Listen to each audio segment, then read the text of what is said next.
কিভাবে প্রদ্যুম্ন মিশ্র কৃষ্ণ কথা শ্রবণ করলেন, যে লীলার মাধ্যমে ভগবান শ্রী চৈতন্য মহাপ্রভু সারা জগৎবাসীদেরকে এই শিখাচ্ছেন। কি শিক্ষা দিচ্ছেন? যেই কৃষ্ণ তত্ত্ববেতা সেই গুরু হয়।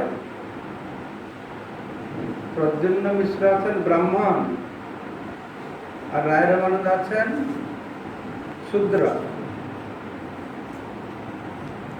তো ব্যাপার আছে, আমাদের বর্ণাশ্রমে ব্রাহ্মণ হচ্ছে শ্রেষ্ঠ।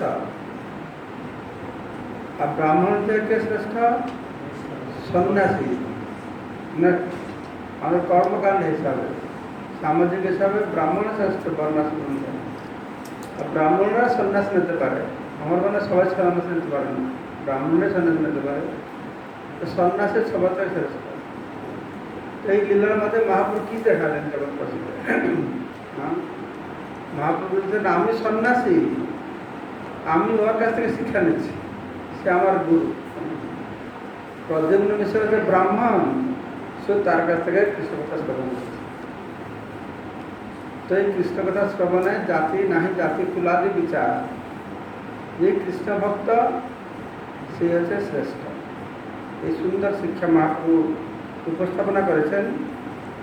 তো আজকে আমরা আর একটি লীলা শ্রবণ করব। আর এক স্বভাব গৌরের শুন ভক্তগণ, ঐশ্বর্য স্বভাব গৌর করে প্রকটন। শ্রী চৈতন্য মহাপ্রভু আর একটি স্বভাব রয়েছে। হে ভক্তগণ, আপনারা শ্রবণ করুন কিভাবে তিনি তার অতি গূঢ় ঐশ্বর্য ওর স্বভাবকে তিনি প্রকাশ করেন। তো বলছেন, সন্ন্যাসী পণ্ডিতগণের করিতে গর্বনাশ, নিচ সূত্র দ্বারা করে ধর্মের প্রকাশ। যে সন্ন্যাস, আমি বড় সন্ন্যাসী, আমি বড় ব্রাহ্মণ, এই যে অহংকার, এই অহংকারকে নাশ করার জন্য তো মহাপ্রভু কি করেছেন, যে এই নিচ সূত্র, রায় রামানন্দ নিচ সূত্র জাতির মানুষ, তো তার দ্বারাই শিক্ষা দিচ্ছেন। কেননা তিনি বুঝতে চাইছেন, যেই কৃষ্ণ তত্ত্ববেতা সেই গুরু হয়। যে কোনো জাতির হোক না কেন, ভাগবতে বলা হচ্ছে, কিরাত হুন আন্ধ্র পুলিন্দ শুল্কস আবির, তারপরে শুম্ভ জবন খস, যত নিচ কুলদ্ভ পাপাচারী ব্যক্তিরাও পরমেশ্বর ভগবানের ভক্তের চরণাশ্রয় করার ফলে পবিত্র হতে পারেন।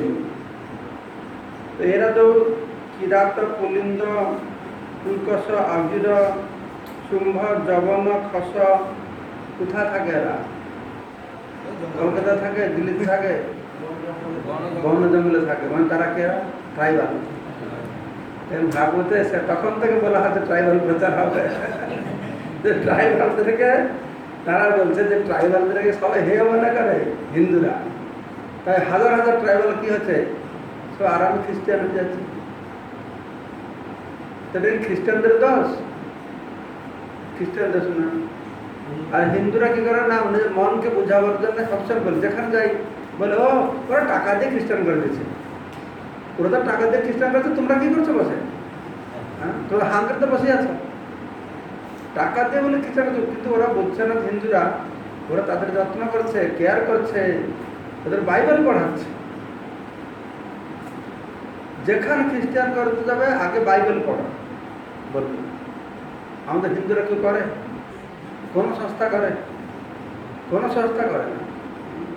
যে ইস্কনে প্রভুপাত গিয়ে সারা জগৎবাসীকে, সে মুসলমান হোক খ্রিস্টান হোক, সবাই গীতা পড়িয়েছেন। তো এইটাই হচ্ছে আমাদের একটা বড় দুর্বলতা। তো কি করা যাবে? শাস্ত্র বলা হচ্ছে সনাতন ধর্ম এরকম অবস্থা হয়ে যাবে, কলিযুগে সনাতন ধর্মের অবস্থা হয়ে যাবে বলে মহাপ্রভু এই সহজ সরল পন্থা প্রদান করেছেন, যে সবাই হরিনাম করে। এই হিন্দু ধর্ম বলে যাকে বলে, এই যে বর্ণাশ্রম ধর্ম, হিন্দু ধর্ম, এসব কোনো কিছু এই কলিযুগে চলবে না। কৃষ্ণ সুধাম অবগতে ধর্ম জ্ঞানাদি বিষয়, এই ধর্ম বর্ণাশ্রম ধর্মের জ্ঞান নিয়ে কৃষ্ণ চলে গেছেন। এই জগতে আর বর্ণাশ্রম ধর্ম প্রতিষ্ঠা করা বড় মুশকিল, এটা আমাদের আয়তের বাইরে। তখনকার বর্ণাশ্রম ধর্ম পালন হতো নিষ্ঠাভাবে, তখনকার ব্রাহ্মণদের যেরকম রীতি নীতি ব্যবহার মন মানসিক ছিল, এখনকার ব্রাহ্মণ সেরকম কোনদিন হবে না। তখনকার শূদ্ররা যেরকম থাকতেন শূদ্ররা সেরকম থাকবে, শূদ্র সেরকম নয়, সন্ন্যাসী সেরকম নয়, ব্রহ্মচারী সেরকম নয়। আবার আমরা যে বলছি আমরা বর্ণাশ্রম ফিরে যাবো, বর্ণাশ্রম ফেরার তো আমি বেশি সম্ভাবনা দেখছি।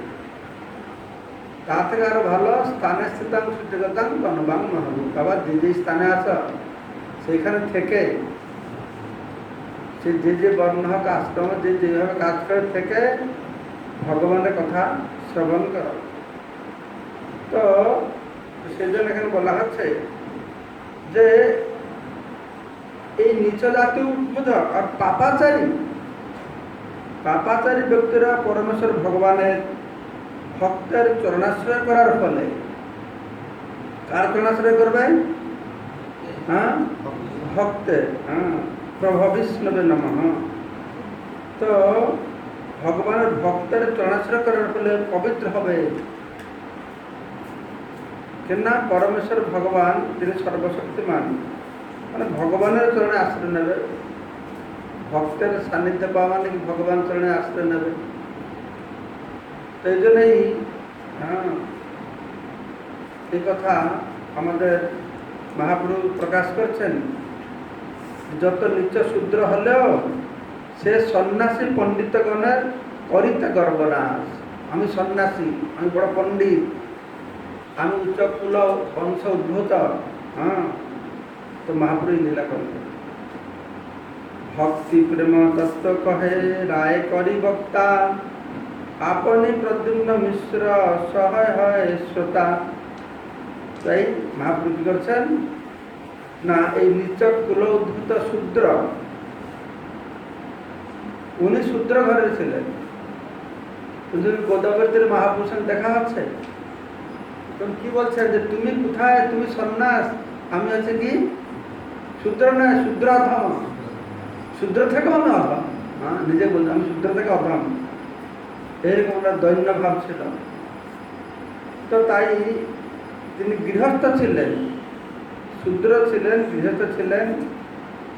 তো রায় রামানন্দকে ভগবত ভক্তি কৃষ্ণ প্রেম তত্ত্বের বক্তা করে শ্রী চৈতন্য মহাপ্রভু স্বয়ং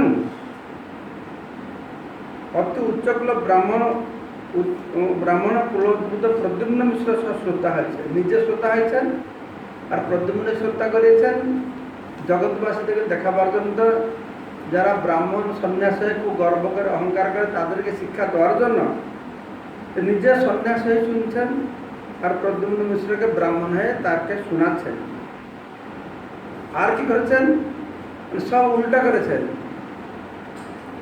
হরিদাস ঠাকুর কি করেছেন না আচার্য করেছেন, নামের আচার্য। হরিদাস দ্বারা নাম মাহাত্ম প্রকাশ, সনাতন দ্বারা ভক্তি সিদ্ধান্ত বিলাস। এই মহাপুরুষ অপূর্ব লীলা। শূদ্রকে দিয়ে ব্রাহ্মণ সন্ন্যাসকে জ্ঞান দেওয়াচ্ছেন, আর হরিদাস যৌবন ঘরে জন্মলাভ করছেন, তাকে দিয়ে নামের মাহাত্ম প্রকাশ করছেন। আর সনাতনকে দিয়ে সনাতনকে সাক্ষর মল্লিক, তাকে দিয়ে ভক্তি সিদ্ধান্ত প্রচার করছেন। আর রূপ গোস্বামীকে তাকে দিয়ে ব্রজের প্রেম রসলীলা প্রকাশ করাছেন। শ্রীরূপ দ্বারা ব্রজের প্রেম রসলীলা, কে বুঝতে পারে গম্ভীর চৈতন্যের খেলা। তো মহাপ্রভু চৈতন্য মহাপ্রভু এই সমস্ত খেলা অত্যন্ত গম্ভীর, বুঝা বড় মুশকিল, সমস্ত অপোজিট চিন্তা করছে। তো শ্রী রূপ গোস্বামী দ্বারা তিনি বৃন্দাবনের সর্বোত্তম কৃষ্ণ প্রেম, শ্রীকৃষ্ণ লীলা প্রচার করিয়েছিলেন। এইসব বড় বড় ব্রাহ্মণ, উচ্চ কুল উদ্ভব, এদেরকে যে প্রচার করে, সবগুলি কি ব্যাকগ্রাউন্ড এরা। অবশ্য ওরা নিত্য শুদ্ধ পার্শ্বদ কৃষ্ণলীলাতে ছিল, কিন্তু এখন তারা সাধক দেহ ধারণ করে জগৎবাসীদের এই শিক্ষা দিচ্ছেন। শ্রী চৈতন্য লীলা এই অমৃতর সিন্ধু, ত্রিজগৎ ভাষাইতে পারে যার এক বিন্দু। তো মহাপ্রভুর যে লীলা, এই অমৃত সিন্ধু, অমৃত সমুদ্র, তার এক বিন্দুতে ত্রিজগৎ ভাসাতে পারে। তো মহাপ্রভু এই অমৃতের দ্বারা ত্রিজগৎ প্লাবিত করছেন। তো কিভাবে সম্ভব হয়েছে? না, মহাপ্রভু কৃপার প্রকাশ ছিল রঘুনাথ দাস গোস্বামী, পরবর্তীকালে নরোত্তম দাস ঠাকুর, শ্যামানন্দ পণ্ডিত, আর কে শ্রীনিবাস আচার্য, এরা সব প্রচার করছিলেন। তারপরে সব শুকিয়ে টুকে গেল, ধুয়ে গেল, ভক্ত ঠাকুর এসে পুনঃপ্রতিষ্ঠা করলেন। তারপরে গৌড়ীয় মঠ হলো, তারপরে আন্তর্জাতিক কৃষ্ণ ভাবনামৃত সংঘের মাধ্যমে আজকে সারা জগৎ জুড়ে ত্রিজগৎ ভাষাইতে পারে যার এক বিন্দু। ত্রিজগৎ মানে সর্বপত। আমরা তো পাতালে সব কিছু জানি না, আর তো এইখানে হচ্ছে এটা জানি। হ্যাঁ, এই পৃথিবীটাকে ভাসাচ্ছে। তো সেজন্য চৈতন্য চৈতন্যের এই মহান প্রভাব। বলো তারপর কি বলা হচ্ছে? চৈতন্য চরিতামৃত নিত্য কর পান, যাহা হইতে প্রেমানন্দ ভক্তি তত্ত্ব জ্ঞান। হে ভক্তগণ, নিরন্তর চৈতন্য মহাপ্রভুর লীলার অমৃত পান করো। তার ফলে প্রেমানন্দ আস্বাদন করবে এবং ভক্তি তত্ত্বের জ্ঞান লাভ করতে পারবে। এই মতো মহাপ্রভু ভক্তগণ লইয়া নীলাচলে বিহারয়ে ভক্তি প্রচারিয়া। এইভাবে শ্রী চৈতন্য মহাপ্রভু তার শুদ্ধ ভক্তদের নিয়ে বিভিন্নভাবে ভগবত ভক্তি প্রচার করে জগন্নাথ পুরীতে অপ্রাকৃত আনন্দ উপভোগ করেছিলেন। তো চৈতন্য চরিতামৃত নিত্য কর পাঠ, প্রতিদিন চৈতন্য চরিতামৃত পাঠ করতাম। কেন? বেদ আছে, বেদান্ত আছে, উপনিষদ আছে, ভাগবত আছে, পুরাণ আছে, গীতা আছে, হ্যাঁ, কত কিছু আছে। কিন্তু এই কত কিছুতে এই সম্পূর্ণ প্রেমানন্দ ভক্তিতত্ত্ব জ্ঞান পাওয়া যাবে না। আমরা যদি বেদের আশ্রয় নেব, তাহলে সুস্পষ্টভাবে বোধগম্য হবে কর্মকাণ্ডের বৈশিষ্ট্য বেশি। উপনিষদের আশ্রয় নেব, জ্ঞানের বৈশিষ্ট্য বেশি। পুরাণের আশ্রয় নেব, সকাম ভক্তির বৈশিষ্ট্য বেশি। ভাগবতের আশ্রয় নেব, ভাগবতের প্রেম ভক্তির কথা বলা হয়েছে, তো সাধারণ লোকের পক্ষে নিষ্কাম ভক্তি বলে গ্রহণ করে। নিষ্কাম ভক্তি মহাপ্রভু আসার পরে ভাগবতের যে প্রেম ভক্তি, ধর্ম প্রজ্জিত কৈতবত্তর পরম প্রেম কুমার্থ মহান শ্রী চৈতন্য মহাপ্রভুর মতমিদম প্রাদুর্নাম শ্রীমৎ ভাগবতম অমলম প্রমাণম প্রেম কুমার্থ মহান। চৈতন্য মহাপ্রভু অবতীর্ণ হওয়ার পরে ভাগবতের যে প্রেম বস্তুকে যেভাবে মানুষকে বুঝিয়েছেন, তার পূর্বে ভাগবতের প্রেম বস্তুকে সেরকম কেউ বুঝাতে পারে। সেজন্য মহাপ্রভুদের নাম আর প্রেম, ভক্তি তত্ত্ব জ্ঞান। ভক্তি তত্ত্ব জ্ঞান মানে কোন ভক্তি? না, প্রেম ভক্তির তত্ত্ব। সকাম ভক্তি আছে, নিষ্কাম ভক্তি আছে, প্রেম ভক্তি আছে। এর প্রেমানন্দ কত প্রকারের আনন্দ আছে মনে আছে? হ্যাঁ, প্রথম আনন্দটা কি জগতে? জড়ানন্দ। তারপরে ব্রহ্মানন্দ, তারপরে প্রেমানন্দ, তারপরে সেবানন্দ। এই সব কিছু মহাপ্রভু সুন্দরভাবে প্রকাশ করেছেন। বলো তারপরে একটা নতুন লীলা কৃষ্ণদাস কবিরাজ বর্ণনা করবেন, যেখানে ভগবান আচার্য একজনকে নিয়েছে। আগে ভগবান আচার্য ছিল না গোপালকে, ভাই গোপাল কাশিতে পণ্ডিত ছিল, মনে আছে? মায়াবতী পণ্ডিত। তার তো সুযোগই হলো না। তাকে তো তার নাম ধর শুনতেই স্বরূপদাও তো খেপে গিয়েছেন। তো এখন আরেকজনকে নিয়ে এসছে। এই আরেকটা সুন্দর লীলা আমরা শ্রবণ করতে বলো। বঙ্গদেশী এক বিপ্র প্রভুর চরিতে নাটক করি লইয়া আইল প্রভুকে শুনাইতে। বঙ্গদেশীয় এক ব্রাহ্মণ শ্রী চৈতন্য মহাপ্রভুর চরিত্র নিয়ে একটি নাটক রচনা করে তা শ্রী চৈতন্য মহাপ্রভুকে শোনাতে এসেছিল। ভগবান আচার্য শনে তার পরিচয়, তারে মিলি তার ঘরে করিল আলয়। সেই ব্রাহ্মণটি শ্রী চৈতন্য মহাপ্রভুর অন্তরঙ্গ ভক্ত ভগবান আচার্যের সঙ্গে পরিচিত ছিলেন, তাই তিনি জগন্নাথ পুরীতে ভগবান আচার্যের গৃহে অবস্থান করছিলেন। প্রথম নাটক দেহ তারে শুনাইল, তার সঙ্গে অনেক বৈষ্ণব নাটক শুনিল। প্রথমে সেই ব্রাহ্মণটি ভগবান আচার্যকে সেই নাটকটি শোনালেন এবং তার সঙ্গে অনেক বৈষ্ণব সেই নাটকটি শুনলেন। সবেই প্রশংসে নাটক পরম উত্তম, মহাপ্রভুরে শুনাইতে সবারে হইল মন। সমস্ত বৈষ্ণবেরা সেই নাটকটির প্রশংসা করে বললেন পরম উত্তম, পরম উত্তম, এবং তারা সকলে শ্রী চৈতন্য মহাপ্রভুকে সেই নাটকটি শোনাতে চাইলেন। দেখো এখানে প্রথমে সেই বাংলাদেশের কি বিপ্র সেটা নাটক লেগেছে মহাপুরুষকে নিয়ে। প্রথম গোবর্ধন আচার্যকে শোনাচ্ছে, বৈষ্ণবকে শোনাচ্ছে, ওরা খুব খুশি হয়ে গেছে, আরে খুব ভালো, তো মহাপুরুষ শোনাতে হবে। আদম স্বরূপ দামোদর শুনছে, সে কি জিনিস শুনছে, সে কীরকম অর্থ বোঝাচ্ছে, তার কি সমস্যা, কি ভুল আছে, কীভাবে দেখিয়েছেন, এটা আমাদের দেখার কথা। সেটা আমরা শুনবো। স্বরূপ দামোদর যখন শোনাচ্ছে তার কি ভুল নেই বাইরে। গীত শ্লোক গ্রন্থ কবিত্ব যেই করি আনে, প্রথমে শোনায় সেই স্বরূপের স্থানে। যখনই কেউ শ্রী চৈতন্য মহাপ্রভু সম্বন্ধে কোনো গান, শ্লোক, গ্রন্থ বা কবিতা রচনা করে মহাপ্রভুকে তা শোনাতে চাইতেন, প্রথমে তাদের তা ছিল স্বরূপ দামোদর গোস্বামীকে শোনাতে হতো। স্বরূপ ঠাঁই উত্তরে যদি লইয়া তার মন, তবে মহাপ্রভু ঠাঁই করায় শ্রবণ। স্বরূপ দামোদর গোস্বামী যদি তা অনুমোদন করতেন, তাহলেই কেবল তা শ্রী চৈতন্য মহাপ্রভুকে শোনানো হতো। রসাভাস হয় যদি সিদ্ধান্ত বিরোধ, সহিতে না পারে প্রভু মনে হয় ক্রোধ। যদি কোনো রচনায় রসাভাস থাকতো বা ভক্তি সিদ্ধান্তের বিরোধ থাকতো, তাহলে শ্রী চৈতন্য মহাপ্রভু তা সহ্য করতে পারতেন না এবং তিনি অত্যন্ত ক্রুদ্ধ হতেন। অতএব প্রভু কিছু আগে নাহি শুনে, এই মর্যাদা প্রভু করিয়াছে নিয়মে।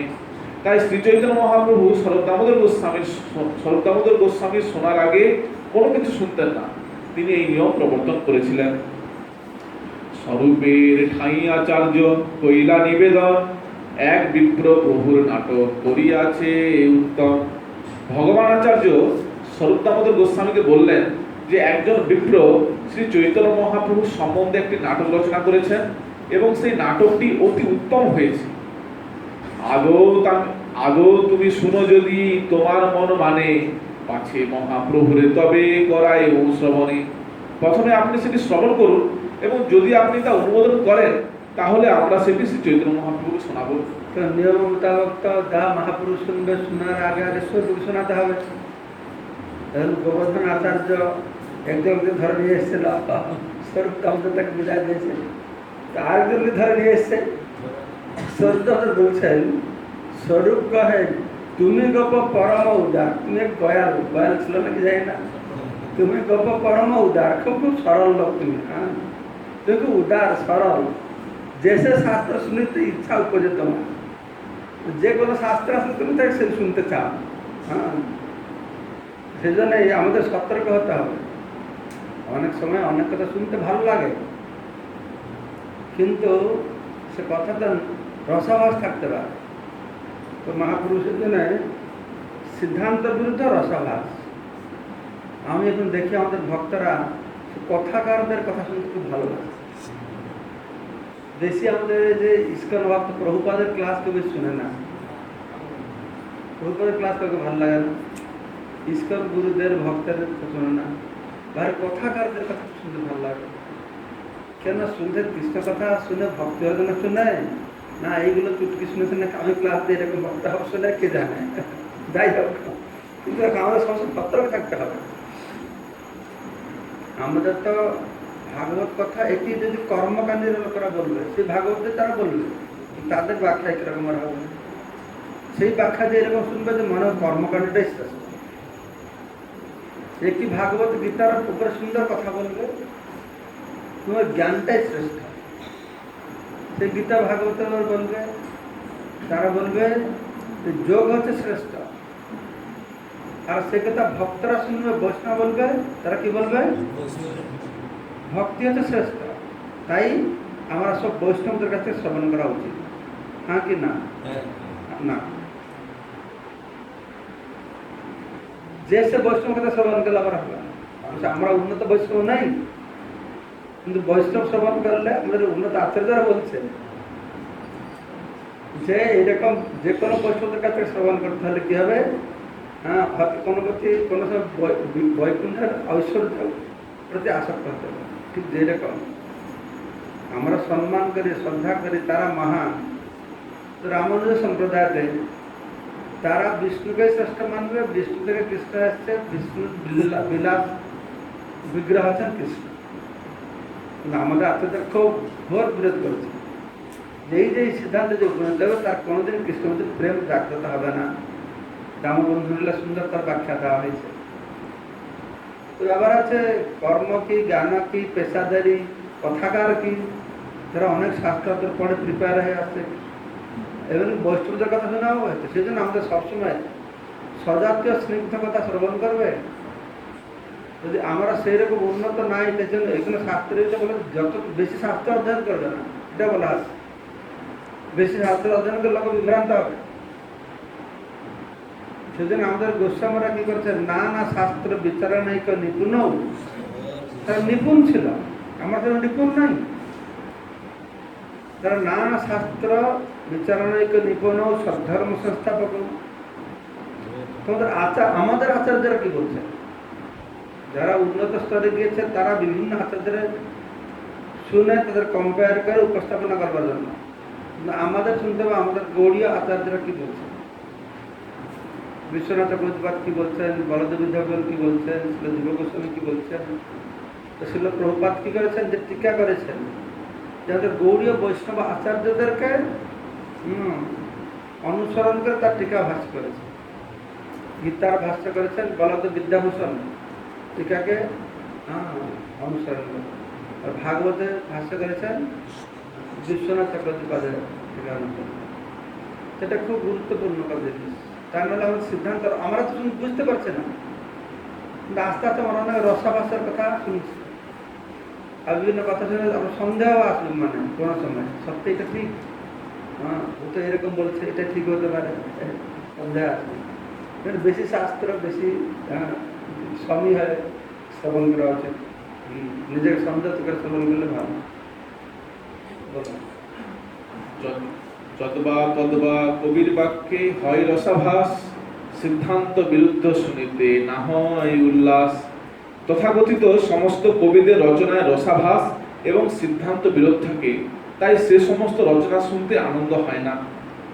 রস রসাভাসার নাহিক বিচার, ভক্তি সিদ্ধান্ত সিন্ধু নাহি পায় পার। অপ্রাকৃত রস এবং রসাভাস সম্বন্ধে যে সমস্ত কবিদের ধারণা নেই, তারা ভক্তি সিদ্ধান্তের সমুদ্র পার হতে পারে না। ব্যাপর নাহি জানে, না জানে অলঙ্কার, নাটক অলঙ্কার জ্ঞান নাহিক যাহা। কৃষ্ণলীলা বর্ণিতে না জানে সেই ছাড়, বিশেষে দুর্গম এই চৈতন্য বিহার। যে কবি ব্যাকরণ জানে না, অলঙ্কার সম্বন্ধে যার জ্ঞান নেই, বিশেষ করে নাটক অলঙ্কার সম্বন্ধে যার জ্ঞান নেই, এবং কৃষ্ণলীলার যে বর্ণনা করতে জানে না, সে পরিত্যাজ্য। আর শ্রী চৈতন্য মহাপ্রভুর লীলা বিশেষভাবে দুর্বোধ্য। সেই জন্য মহাপ্রভুর লীলা শ্রবণ করতে হলে আমাদের মহাপ্রভু অনুগামীদের কাছে শ্রবণ করতে হবে। কথাকার যারা কি, তারা যেখানে যাবে সেখানে একটু বই দিয়ে পড়ে সুন্দর হাতে দেখে শুনতে হবে। তারা জ্ঞানীদের কাছে গেলে জ্ঞানের সংখ্যা তাদের কথা ভালো করে বলতে পারবে। মহাপুর এখানে যদি আসবে, মহাপুর কথা সুন্দর বলতে পারবে, তারা তো এক্সপার্ট উপস্থাপনা করবে। কিন্তু অত বুঝে বললে কি হবে, তার মহাপুর কাছে আত্মসমর্পণ করবে না। এরকম বললে মানে আমাদের গুরু শঙ্করাচার্য বলতে আমি 50 বার মহাপুর সম্পর্কে পড়েছি। উনি বলছেন যে 50 বার মহাপুর সম্পর্কে পড়েছি বলে মহাপুর বুঝতে পারবে, সেই জন্য বেতনটা যুক্তি দিচ্ছেন। মহাপুর বই পড়লে কি হবে, মহাপুর ভক্তের কাছ থেকে শ্রবণ করছে না, তাহলে বুঝবে কী করে, মহাপ্রভু যতটা জানবে কী করে?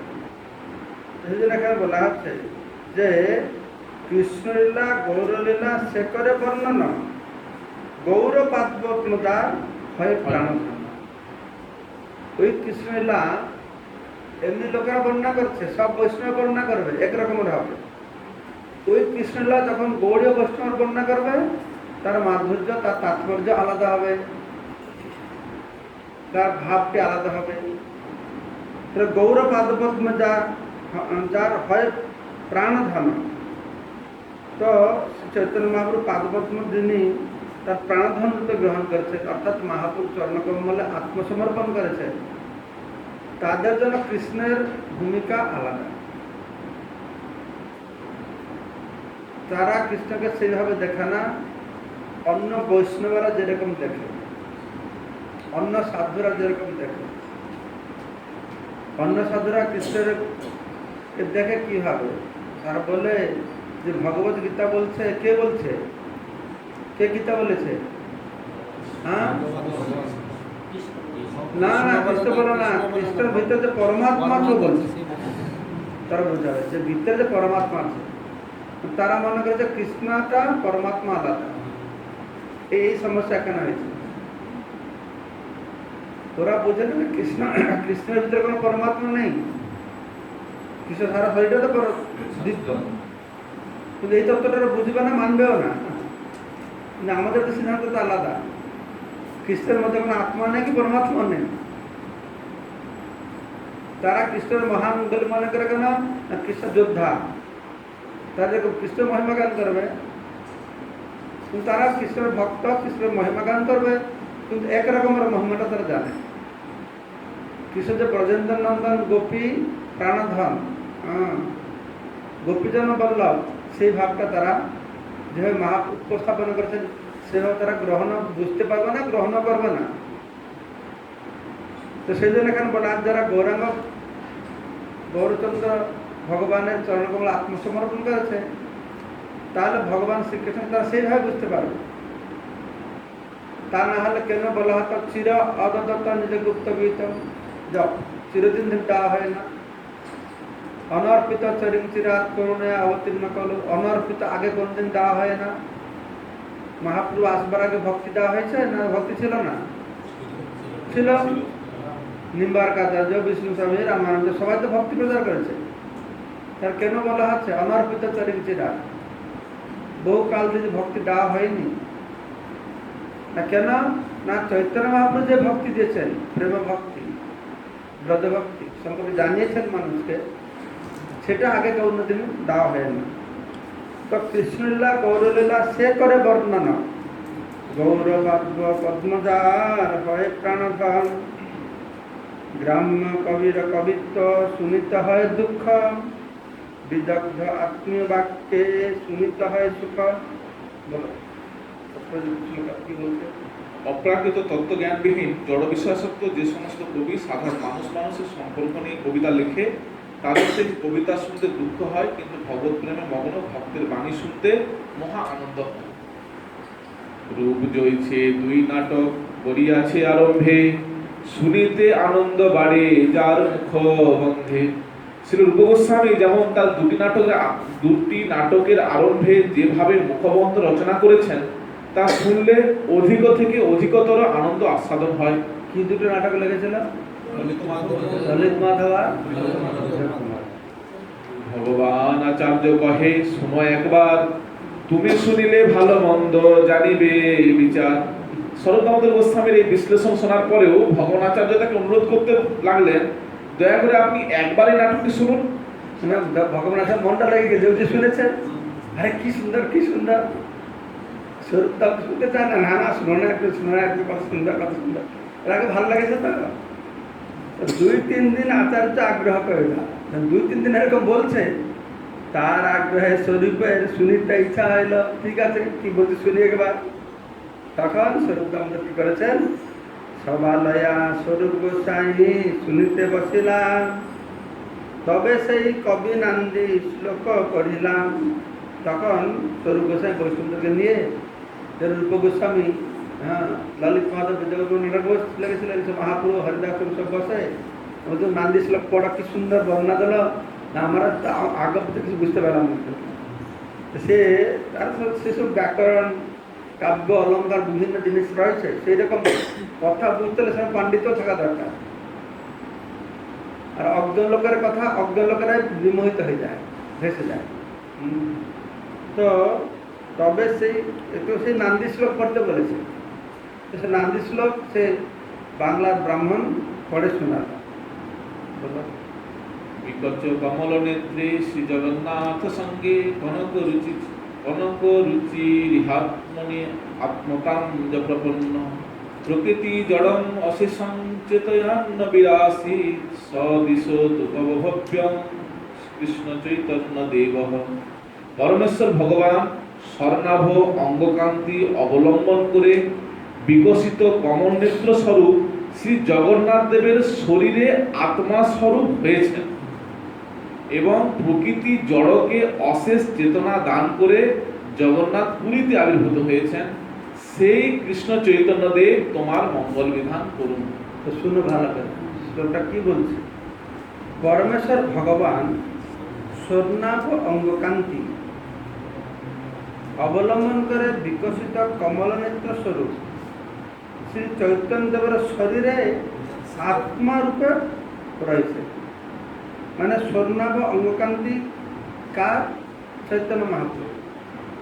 চৈতন্য মহাপ্রভু কি করেছেন না, জগন্নাথের শরীরে রয়েছেন। তার শরীরটা হচ্ছে জগন্নাথ আর আত্মাটা হচ্ছে চৈতন্য মহাপ্রভু, ঠিক না? শরীর হচ্ছে জগন্নাথ আর আত্মা হচ্ছে চৈতন্য মহাপ্রভু। পরে কি করছেন না, প্রকৃতি জড়কে অশেষ চেতনা দান করে জগন্নাথ পুরীতে আবির্ভূত হয়েছে। জগন্নাথ শরীর হচ্ছে প্রকৃতির জড়, তার চৈতন্য প্রবেশ করে তাকে চেতন করিয়েছে।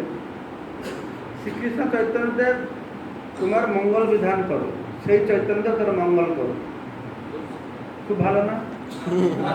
সুন্দর লেখেছে ভক্তরা, খুব ভালো। তো মহাপ্রভু এসে জগন্নাথকে চেতন করে দিয়েছে। হ্যাঁ, তখন শ্লোক শুনি সর্বলোকে তাহারে বাঁকা নেই। শ্লোকটা শুনি সবাই খুব প্রশংসা করছে। স্বরূপ তো বুঝতে পেরেছে কি শ্লোক বলছে। স্বরূপ কহে এই শ্লোক করহ ব্যাখ্যা না। আচ্ছা তুমি শ্লোকটা ব্যাখ্যা করো তো, এই শ্লোকের মাধ্যমে তুমি মানুষকে কি বুঝাতে চাও? কবি কহে জগন্নাথ সুন্দর শরীর শ্রী চৈতন্য গোস্বামী শরীরই মহাধীর।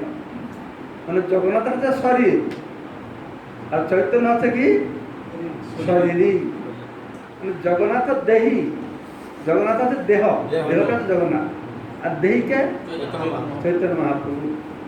দেহি নস্মিন তথা দেহ আছে না, দেহ আর দেহি। তো জগন্নাথকে দেহ করে দিয়েছে, জড় দেহ করে দিয়েছে, আর চৈতন্য মহাপ্রভু চিন্ময় করে দিয়েছে। আর সেই চিন্ময় চৈতন্য এসে জগন্নাথকে করে দিয়েছে। লোকেরা খুব ভালো মনে হয় এরকম শুনলে কালো করে। কিন্তু বিরাট একটা অপরাধমূলক কথা, হ্যাঁ, উনি বর্ণনা করছে। তো শরীর বলতে শরীরের অধিকারী যে মালিক তাকে বলা হয়েছে না, দেহিনস্মিন তথা দেহে কৌমারং যৌবনং যারা তথা দেহান্তর প্রাপ্তি ধীরত নাম উজ্জতে। তো জড় জগতের সাধারণ মানুষের দেহ দেহি ভেদ আছে, তাই না? ভগবানের কি দেহ দেহি ভেদ আছে?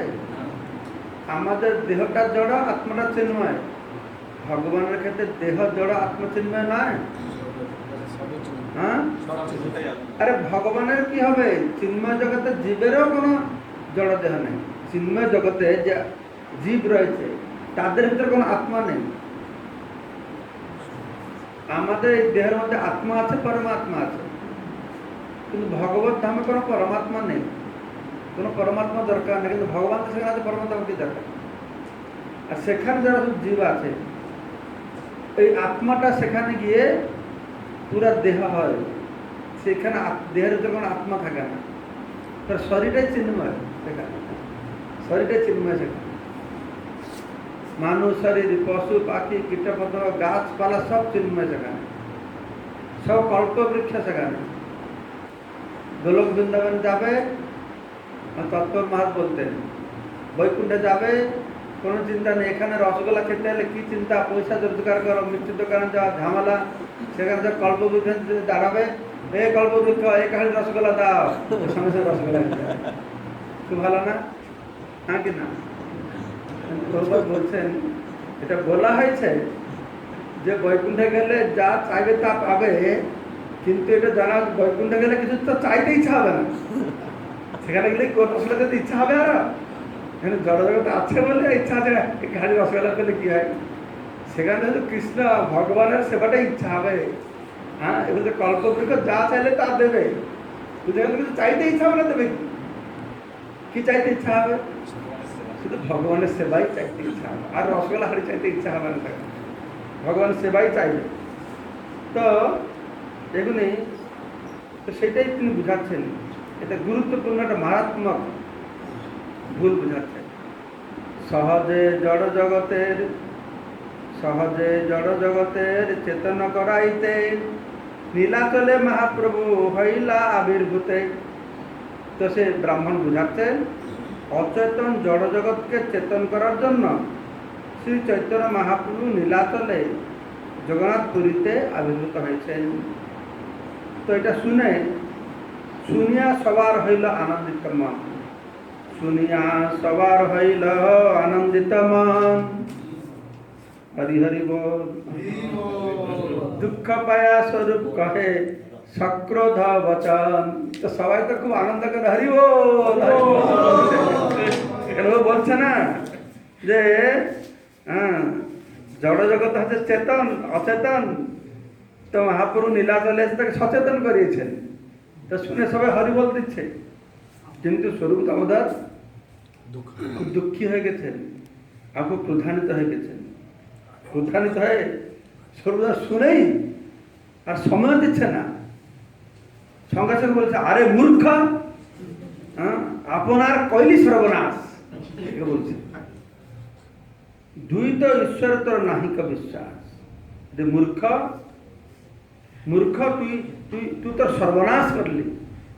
শ্রী জগন্নাথ দেব শ্রী চৈতন্য মহাপ্রভুকে তোর পরমেশ্বর ভগবান বলে বিশ্বাস নেই, দুজনের কাছে তুমি অপরাধ করলে।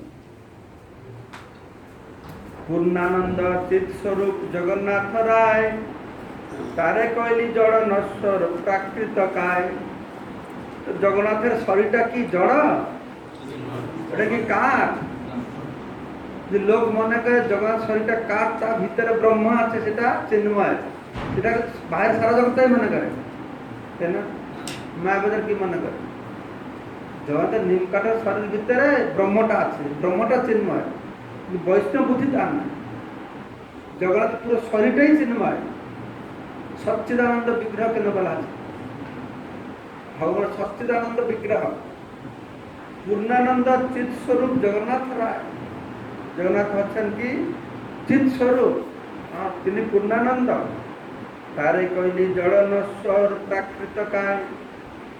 এইভাবে অর্চে বিষ্ণু শিলাধি বলা আছে না, এই বৈষ্ণবে জাতি বুদ্ধি, অর্চ শিলা বুদ্ধি, এটা না রাখি। তো এরকম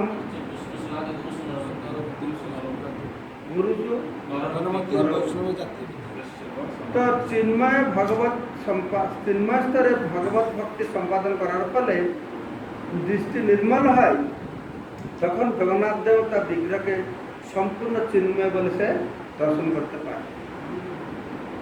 তো সেখানে জগন্নাথ দেব আর জগন্নাথের আত্মা কোনো ভেদ নেই।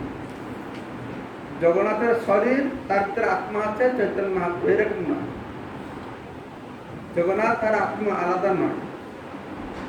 ষড়ৈশ্বর্য চৈতন্য স্বয়ং ভগবান, তারে কইলি ক্ষুদ্র জি স্ফুলিঙ্গ সমান।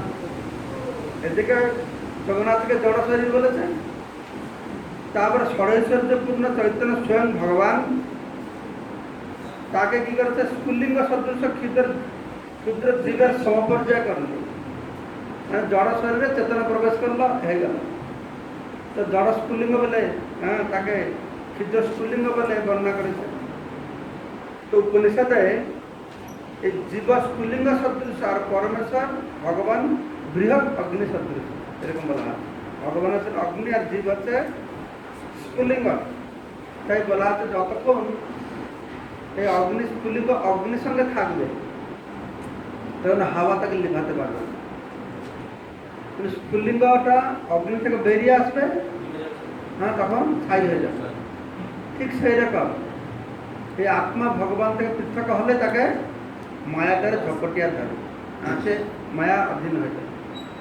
সেইভাবে বুঝাচ্ছেন, তুমি আগে জগন্নাথকে জড় শরীর বলে গণ্য করলো, যিনি হচ্ছেন কি পূর্ণানন্দ চিৎস্বরূপ, তাকে জড় নশ্বর প্রাকৃত বলল। আর মহাপ্রভু যিনি ষড় ঐশ্বর্য স্বয়ং ভগবান, তাকে তুমি ক্ষুদ্র জীব তুল্য সমান কর। দুই ঠাই অপরাধে পাইবি দুর্গতি, অততত্ত্ব অততত্ত্বজ্ঞ তত্ত্ববর্ণে তার এই রীতি। অতত্ত্বজ্ঞ অতত্ত্বজ্ঞ মানে যে তত্ত্ব জানে না, সেই লোক যে তত্ত্ব নেই এরকম বখানে, তার এইরকম অনেক বৃদ্ধি, তার এই হচ্ছে ফল। আরে করিয়াছ পরম প্রমাণ, দেহ দেহি ভেদ ঈশ্বরে কইলে অপরাধ। তুমি সম্পূর্ণ মহাচ্ছন্ন, সম্পূর্ণরূপে মহাচ্ছন্ন, কেন তুমি ভগবানের দেহকে আর দেহিকে ভিন্ন বলে বর্ণনা করেছ।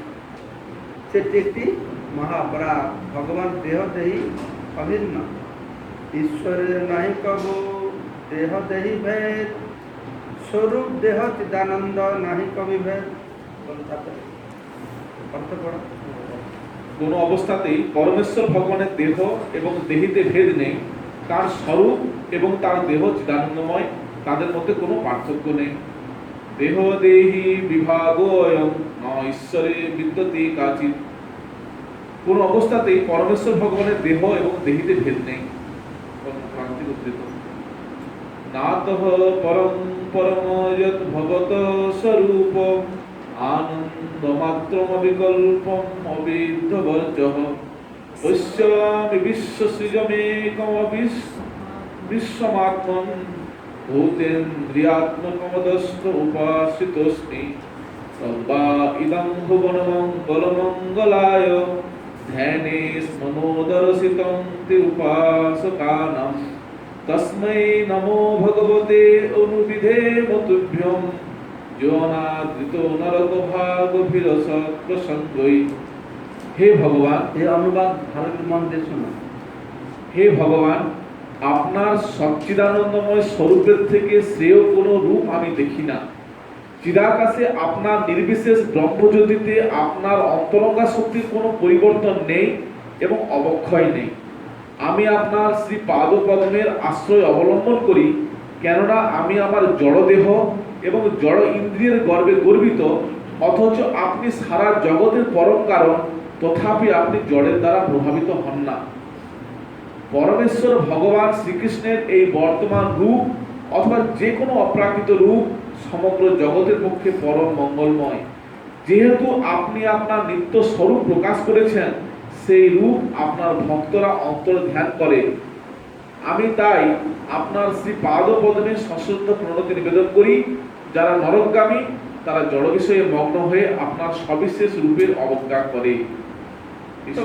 পরমেশ্বর ভগবানের দুটো স্বরূপ, সবিশেষ স্বরূপ, নির্বিশেষ স্বরূপ।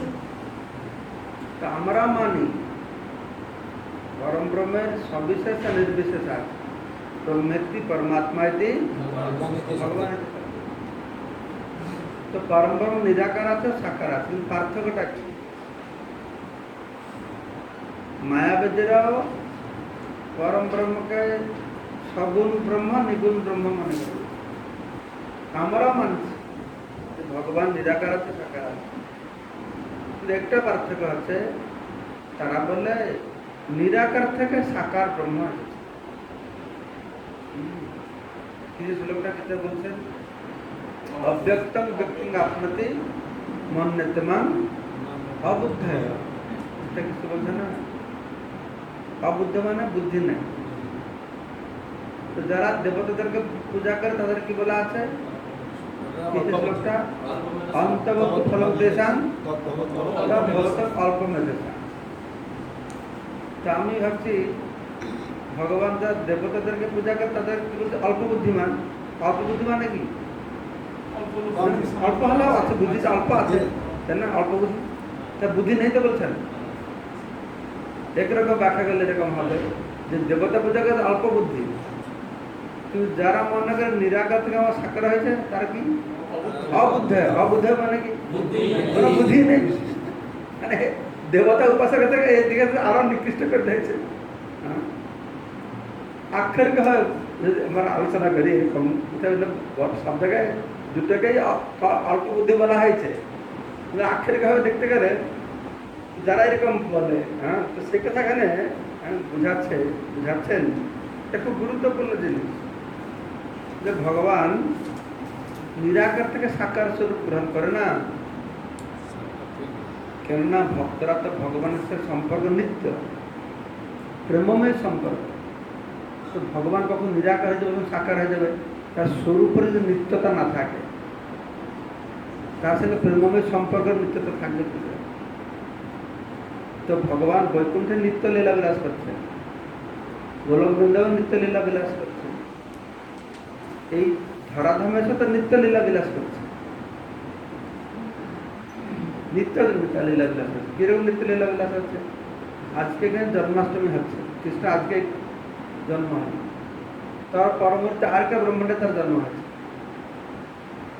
আজকে এখানে গিরি গোবর্ধন ধারণ লীলা, পরবর্তী আরেকটা ব্রহ্মাণ্ড হচ্ছে, তারপর আরেকটা ব্রহ্মাণ্ড হচ্ছে। কোনো না কোনো ব্রহ্মাণ্ডে এখনো কোনো না কোনো ব্রহ্মাণ্ডে বহু ব্রহ্মাণ্ড ভগবান লীলা করছে। তাদের বৈষ্ণব সিদ্ধান্তে বলা আছে কোনো জীবনে কারো জীবনে যে ভগবত ভক্তি করে সিদ্ধি লাভ করে সে ভগবান কৃষ্ণকে পাবে। তাহলে অনেক ক্ষেত্রে তারা এইখান থেকে সরাসরি গোলক বৃন্দাবনে যাবে না, তারা এই ব্রহ্মাণ্ডে যেখানে যেখানে ভগবান কৃষ্ণ লীলা বিলাস করছেন সেখানে গিয়ে তাদের যেই রকম রসের দ্বারা সম্পর্ক শান্ত, দাস্য, সখ্য, বাৎসল্য, মধুর, সেইভাবে তারা সেই ব্রহ্মাণ্ডকে জন্ম লাভ করবে। আর সেখানে ভগবান সে লীলা বিলাস করবে, তারা গোলক বৃন্দাবন যাবে, ডাইরেক্টলি যেতে পারবে। জন্মাষ্টমী বলছে সব ভক্তদেরকে আরেকটা জন্ম নিয়ে যেতে হবে, যারা পূজারী তারা ডাইরেক্টলি চলে যাবে।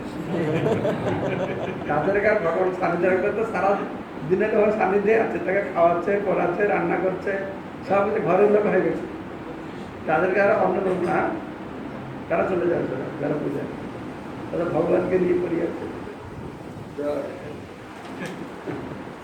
সেটা বর্ণনা করছে শ্রদ্ধাদুর বলছেন কাহা পূর্ণানন্দ ঐশ্বর্য কৃষ্ণ মায়ার ঈশ্বর মায়েশ্বর, কাহা ক্ষুদ্র জীব দুঃখী মায়ার কিঙ্কর। এটাকে কেউ বুঝতে চায় না। মামায় অংশ জীবলোকে দেবভূত সনাতন, সুস্পষ্টভাবে বলছেন এ আমার নিত্য অংশ সনাতন। কিন্তু এই সব যে সিদ্ধান্ত রয়েছে নিরাকার থেকে সাকার হয়েছে, সবাই আমরা ভগবান ছিলাম, এখন জীব হয়ে গেছি, আবার মুক্তি পেলে ভগবান হয়ে যায়, এইসব সিদ্ধান্তগুলো রয়েছে। এই বহুত গোজামিল সিদ্ধান্ত আমাদের বৈষ্ণবদের তাদের জন্য এটাই সিদ্ধান্ত। কিন্তু এই শিক্ষিতা বলছেন যে কোথায় সেই পূর্ণানন্দ ঐশ্বর্য কৃষ্ণ মায়ার অধীশ্বর, আর কোথায় এই ক্লেশজর্জরিত মায়ার কিঙ্কর দাস ক্ষুদ্র জীব। রাদিন্না সংহিতা আশ্লিষ্ট চিদানন্দ ঈশ্বর স্ব অবিদ্যা সমৃদ্ধ জীব সংক্লেশ নিকর আকর। তো শ্রীধর স্বামী ভাবার্থ দীপিকা বর্ণনা করছেন। না, বিষ্ণু স্বামীর এই উক্তিটি শ্রীধর স্বামী ভাবার্থ দীপিকা থেকে উদ্ধৃত করে বলা আছে পরমেশ্বর ভগবান সর্বদা সচ্চিদানন্দময়, হ্লাদিনী সম্মিত শক্তি দ্বারা আশ্লিষ্ট, জীব সর্বদাই স্বীয় আরোপিত অবিদ্যার দ্বারা আচ্ছাদিত, তাই সর্বপ্রকার ক্লেশের দ্বারা সে প্রভাবিত নয়, ক্লেশের আকর।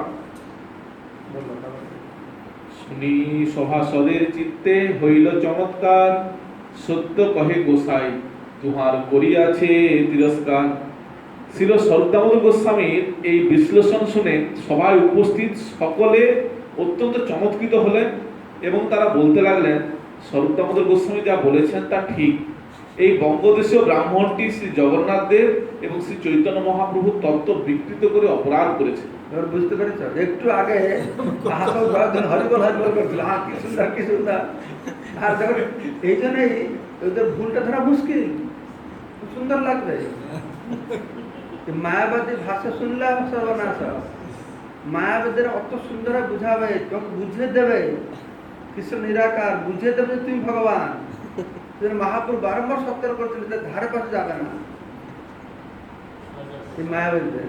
যিনি গুরু মহারাজ বলছিলেন যেটা মায়াবাদীরা সভা হয়েছে আমাদের স্কুলে প্রভুপাদের ডেকেছে না, ডেকেছে চিন্ময়ানন্দ ছিল আগে, চিন্ময়ানন্দ বলে চিন্ময় মিশন আছে না, সে লেকচার দিচ্ছে যে নাম, যে ভগবানের নামটা শ্রেষ্ঠ, কৃষ্ণ রাম, কিন্তু আসলে রাম নাম শ্রেষ্ঠ, রাম রাম, রাটা মটা শ্রেষ্ঠ না, রার মর্ম যে গ্যাপটা রয়েছে শূন্যটা, ওই শূন্যটাই শ্রেষ্ঠ। তারা বুঝাতে এরকম করে মায়াবাদী ভাষ্য ব্যাখ্যা অনেক অনেক পণ্ডিত গীতাকে মানে, গীতার ভালো ক্লাস দেয়, সব কিছু করে। কোথায় লেকচার বলছেন রামটা বড় না, কৃষ্ণ বড় না, কৃষ্ণ রামের মধ্যে যেটা ফাঁক রয়ে গেছে ওই ফাঁকাটাই সব কিছু। তো তারা তো তখন এখানে বলছে কি সত্য কহে গোসাই দুহারে করিয়াছে তিরস্কার। হ্যাঁ, যে সরুদাম তো ঠিকই বলছেন, এই বঙ্গদেশের ব্রাহ্মণটা তো দুইজনের কাছে বিকৃত করে অপরাধ করেছে মহাপ্রভু আর জগন্নাথকে। শুনিয়া শুনিয়া করিব হইল লজ্জা ভয় বিস্ময়।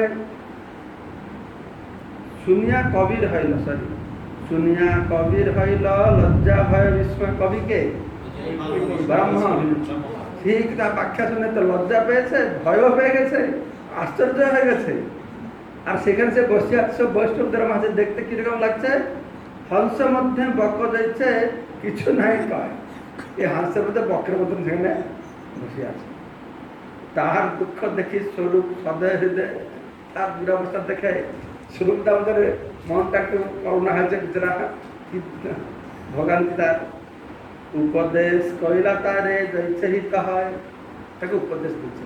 দেখো এই মায়াবাদী যে আসলে কে, গোপাল আচার্য, তার কথা শুনতেই চাইল না, কিন্তু এ ভুল করে কিন্তু সরল ছিল। হ্যাঁ, সে তাকে বুঝাতে চেষ্টা করে, সরল লোককে বুঝাতে পারে, অপরাধীকে বুঝাতে পারে না। উপদেশ কইলা তারে জৈছে হিতায়, এখানে বলা শোনো, যাও ভাগবত পড় বৈষ্ণবের স্থানে, একান্ত আশ্রয় কর চৈতন্য চরণে। চৈতন্যের ভক্তগণের নিত্য কর সঙ্গ, তবে তো জানিবা সিদ্ধান্ত সমুদ্র তরঙ্গ। তো এখানে সুরদামজি বলছেন তুমি যদি ভাগবত তত্ত্ব হৃদয়ঙ্গম করতে চাও তাহলে শুদ্ধ বৈষ্ণবদের কাছে গিয়ে ভাগবত পাঠ করো, ঐকান্তিকভাবে শ্রী চৈতন্য মহাপ্রভু শ্রী পাদপদ্মের আশ্রয় অবলম্বন করো। স্বরূপদামজি তাকে বলছেন নিরন্তর চৈতন্য মহাপ্রভু ভক্তদের সঙ্গ করো, নিরন্তর সব সময় মহাপ্রভু ভক্তের সঙ্গে থাকতে হবে, তাহলে কেবল ভগবত সিদ্ধান্ত সমুদ্রের তরঙ্গ হৃদয়ঙ্গম করতে পারবে।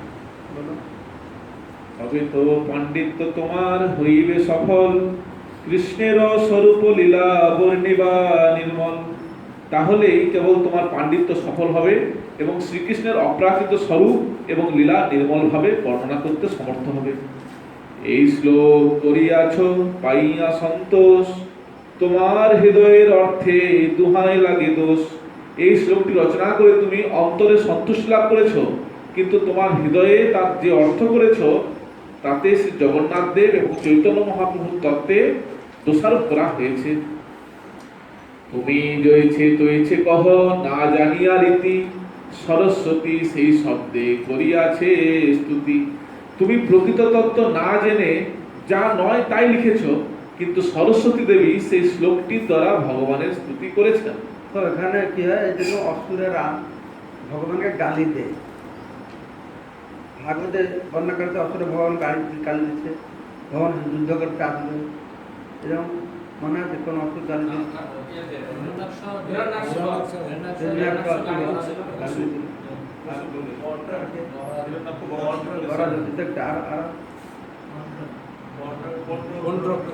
যেখানে যেখানে গেছে তখন আমাদের আচার্যরা সেই গালি দিয়েছে, কিন্তু তার একটা ভালো অর্থ। তার গালির মধ্যে ভগবানকে তিরস্কার করছে না, ভগবানের মহিমা গান করছে।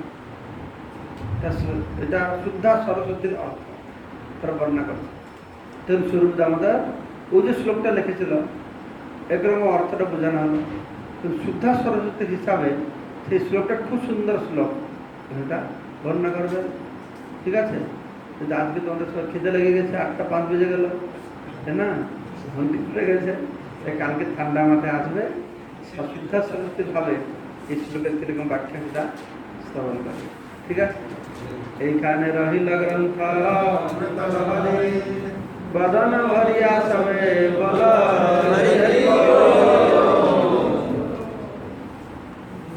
প্রভুপাদ।